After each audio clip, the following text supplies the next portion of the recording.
नमस्कार.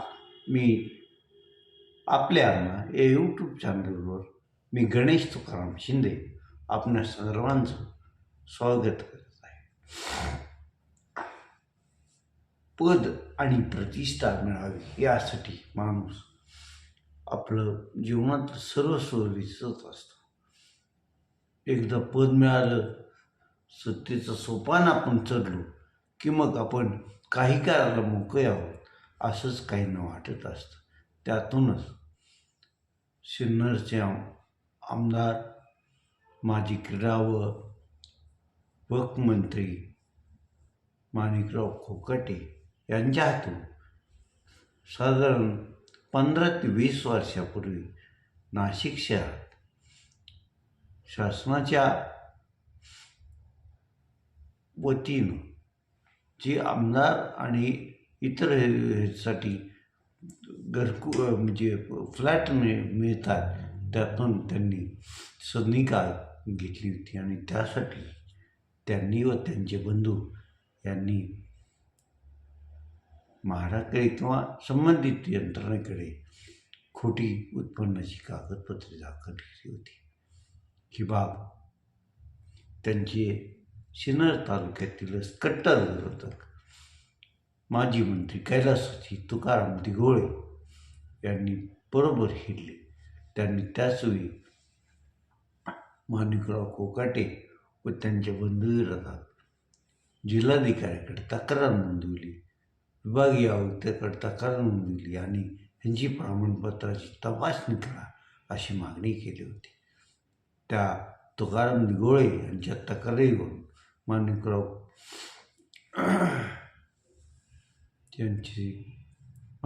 कोकाटे यांची सर्व कागदपत्रांची तपासणी झाली.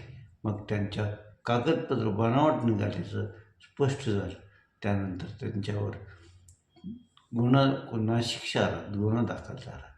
गुन्हा दाखल झाल्यानंतर कोर्टात केस उभा राहिली आणि त्यात प्रकरणी गेल्या वर्षी माणिकराव कोकाटे यांना नाशिकच्या न्यायालयानं दोषी ठरवलं, 2 वर्षाची शिक्षा सुनावली. मग त्यावेळेस कोकाटे यांनी जिल्हा व सत्र न्यायालयात अपील दाखल केलं आणि त्या निर्णयाला काही काळापुरती स्थगिती मिळाली. मग हे प्रकरण नाशिकच्या जिल्हा व सत्र न्यायालयात सुरू राहिलं. तिथं परवा या संदर्भात सत्र न्यायालयानं निकाल दिला आणि माणिकराव कोकाटे यांची शिक्षा कायम ठेवली. त्यामुळे एकच गजारोळ उडला. मग आता माणिकराव कोकाटे मंत्रिपदाचा राजीनामा देतात की नाही त्याबद्दल तर्कवितर्क सुरू झाले. शेवटी त्यांनी ते उच्च न्यायालयात पण त्या संदर्भात दाद मागितली होती. काल त्या संदर्भात सुनावणी होती, पण त्या अगोदरच त्यांना मंत्रिपदाचा राजीनामा द्यावा लागला आणि विधानसभा अध्यक्षांनी त्यांची आमदारकी रद्द केल्याची घोषणा केल्याचं ऐकूयात येत आहे. त्यामुळं सत्ता असली की काही करता येतं, हा जो भ्रम काहीच्या डोक्यात आहे तो त्यांनी काढावा आणि सत्तेचा असा दुरुपयोग करू नये एवढं मात्र निश्चित.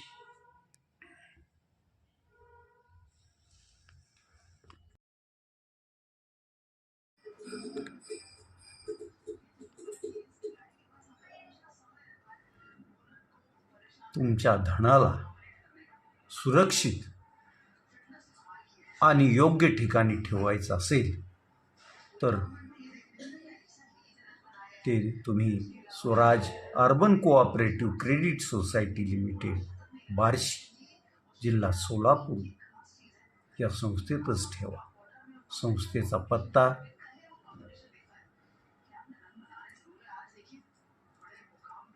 मंगळवार पेठ, टेकडी रोड, बार्शी, जिल्हा सोलापूर. तुमच्या ठेवीवर आकर्षक असं व्याजदर, ठेवीला विमा संरक्षण, तेही फक्त Swaraj credit cooperative society limited Barshi येथेच.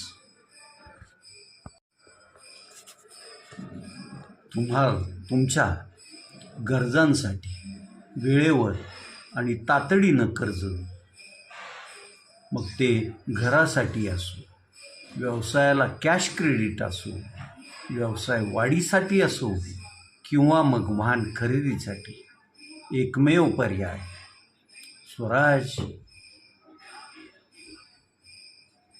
Credit cooperative society limited Barshi. तेव्हा न चुकता, न विसरता योग्य ठिकाणी आणि योग्य संस्थेतच तुमचं धन सुरक्षित ठेवा. Swaraj credit cooperative society limited Barshi, जिल्हा सोलापूर. धाराशिव आणि लोहारा या 2 नगर परिषदांबरोबरच महाराष्ट्रातील 23 नगर परिषदेमध्ये ज्या प्रभागातील नगरसेवक पदाच्या निवडणूक आयोगानं स्थगिती दिली होती, त्यासाठी आज सकाळी 7 वाजल्यापासून मतदानाला सुरुवात झाली आहे. धाराशिव नगरपालिकेतील 2 7B आणि 14B या 3 प्रभागात, तर उमरगा नगर परिषदमध्ये 3 प्रभागात नगरसेवक पदाची निवडणूक होत आहे आणि त्यासाठी मतदान सुरू झालं आहे. आज सर्व शहरातील फक्त मोजक्या 3 प्रभागात आणि 3 जागांसाठी मतदान होत असल्यामुळं प्रत्येक पक्ष आघाडीचा कार्यकर्ते आपल्या उमेदवारासाठी हिरिरीने प्रचार करतायत आणि हिरिरीने आणि अंग झटकून घराघरातून मतदाराला मतदान केंद्रापर्यंत आणण्याचं काम करताना दिसतं आहे. त्यामुळं आज ज्याही प्रभागात मतदान होईल तिथं मतदान 60% पुढंच होईल असा अंदाज आहे. आता ह्या 23 राज्यातील 23 नगर परिषदेसाठी काही नगरसेवक पद आणि काही ठिकाणी नगराध्यक्षपदासाठी निवडणूक पार पडल्यानंतर उद्या 21 डिसेंबरला महाराष्ट्रातील सर्व नगर परिषदामधील झालेल्या मतदानाची मतमोजणी होईल आणि निवडणूक निकाल जाहीर होतील.